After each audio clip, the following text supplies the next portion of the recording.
Hi,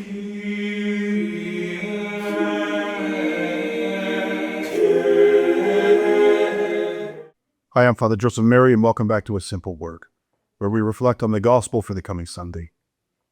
You've probably never heard of Florence Chadwick. She was an only child with no remarkable talent, born in 1918 in San Diego, California.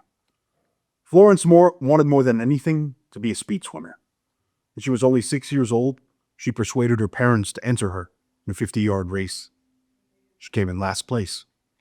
For a year, she practiced in the pool every day. When she was 14 years old, she entered the National Backstroke Championship. She didn't come close to winning. At 18, she tried out for the Olympic team, but she didn't make the cut.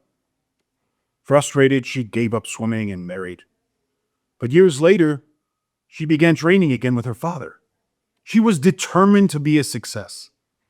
On July 4th, 1951, Florence attempted to swim the English Channel in both directions, something a woman had never done.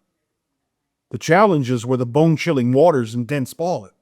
After 15 miles in the water and less than a half mile from her goal, Florence gave up. She simply couldn't see the land through the fog. Not long afterward, she tried again. And again, the fog veiled the coastline. She couldn't see the shore.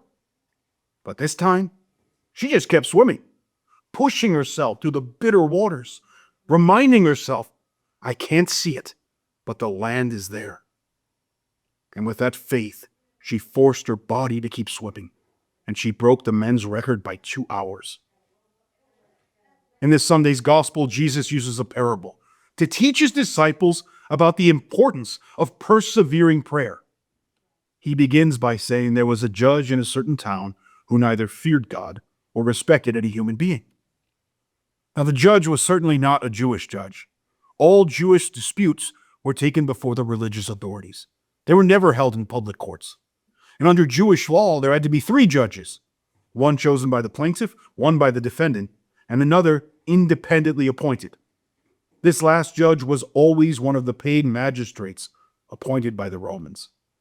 This was the judge who didn't fear God or respect people. These judges were notoriously crooked and eager to pervert justice for their own benefit. In Hebrew, the people called them Dayana Gezeloth, thieving judges. Unless you bribed these men, you had no hope of the verdict going your way.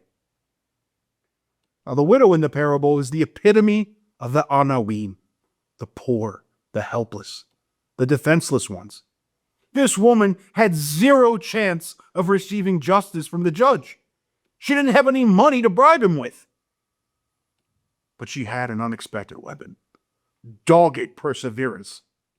She would not leave that judge alone. She kept coming back again and again and again. She demanded that judge answer her plea. And finally, the corrupt judge has enough of this woman. In fact, he may even fear for his safety. The word translated as "lest she come and strike me" is hypopiase in Greek, literally to give him a black eye.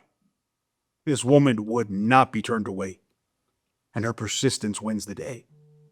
Jesus is telling his disciples and us that if this corrupt judge is wearied and won over by a persevering widow, how much more will God, who's a loving Father, give his children what they ask for with faith?